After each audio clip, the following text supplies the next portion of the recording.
Oké, beste luisteraars van Rock of Ages. Ja, in het kader van ons nieuwe album van de maand, Third Eye met Vengeance Fulfilled, hebben wij een heel mooi exclusief Skype-interview met gitarist Michael Bodin. Hello, Michael. Are you there? Hello, Kevin. Yeah, I'm here. Hello. Well, Hello. first of all, thank you very much for your time. It's an honor to have you here at Rock of Ages on AFM in the Netherlands. Oh, thank you very much. Yes. I'm much appreciate you want to talk with me. Oh yeah, yeah. You're welcome, man. Awesome. Yeah, Third Eye. I have to be honest.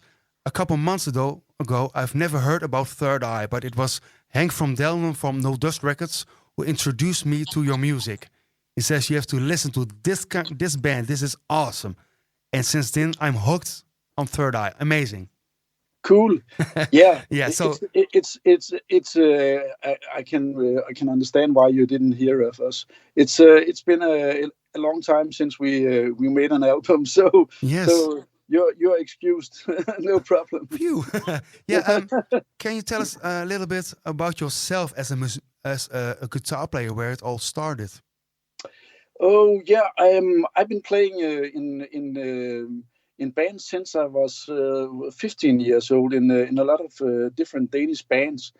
When I was 17, I think 17 or 18, I became a member of a Danish doom metal band called Prophecy. Okay. And we released a couple of the demos.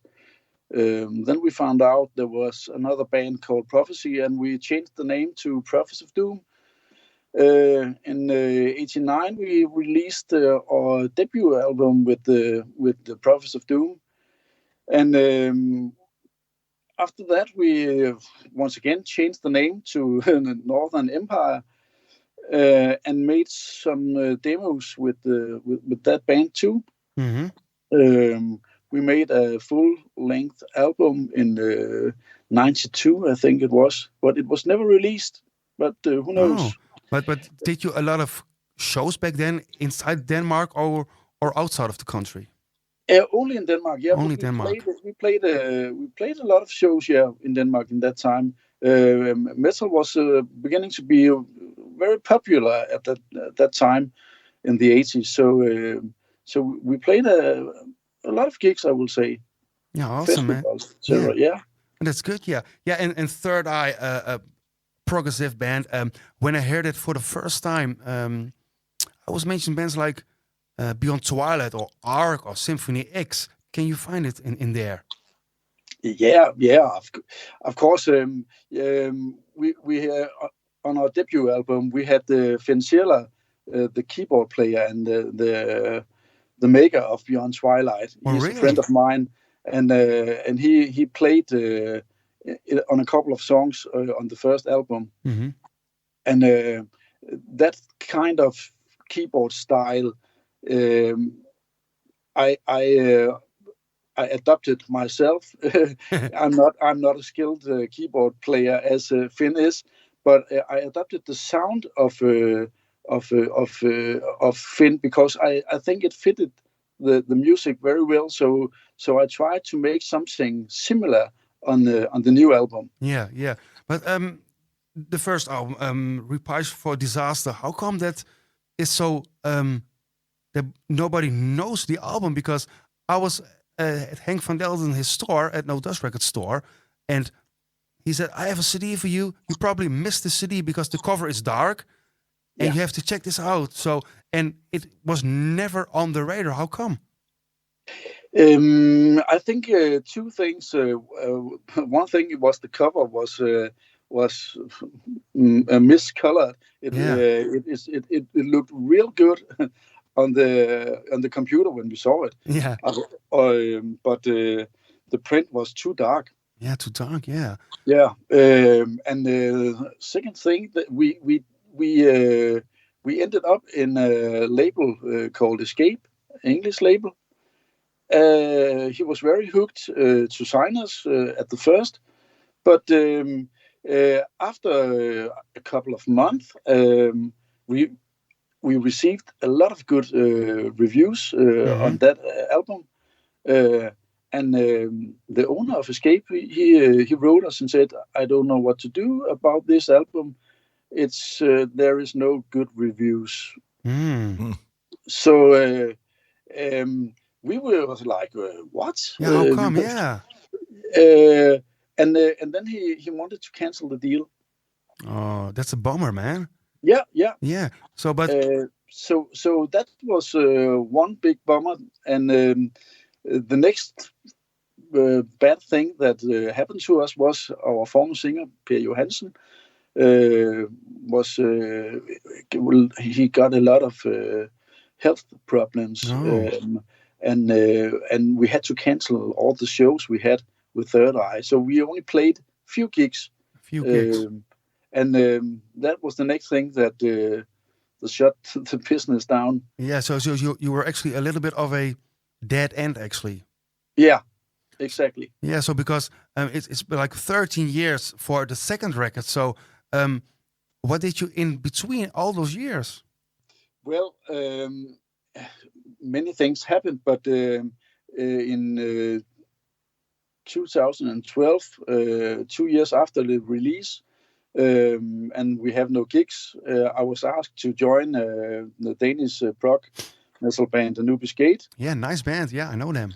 Yeah, thanks. I've seen Anubis Gate many years ago at Prog Power Europe. Yeah, I think that was before my time. Before your time, yeah, because I was thinking, was Michael there? No, he wasn't. No. Yeah, we made 4 albums in the meanwhile.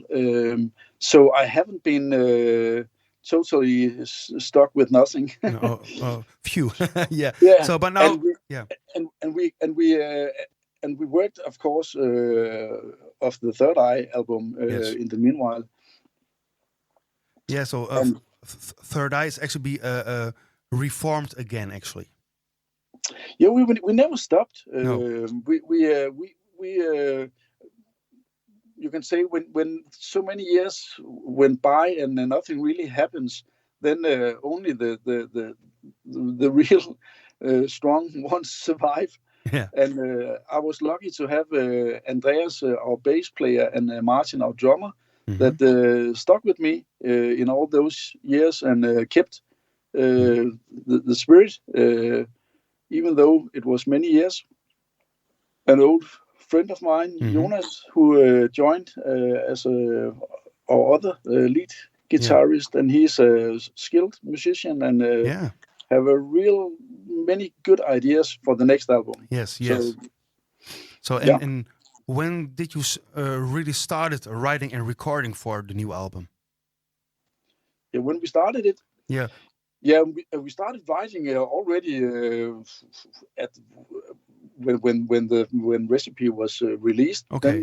Then we started writing the album already. Yeah. And of course, some songs are skipped and new ones came along the way.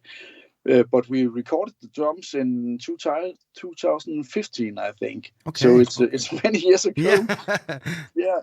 Yeah. So, and what was your plan for the new album? Did you have a concept in mind, so what it should be, or where did you get the inspiration for the new album? Oh, yeah, it's a good question because I think the idea with the album did change a little on the way.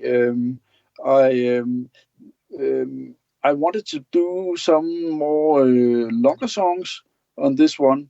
And I know that can be what you can say will part the waters. Some like longer songs and some don't. So we got a few longer songs on this album. So I think maybe the complexity in the album grew when you don't have a singer and you listen a lot to the same songs and you want it to develop, but so it's there's a big layer of instruments on this one. Yeah. Dit is Rock of Ages.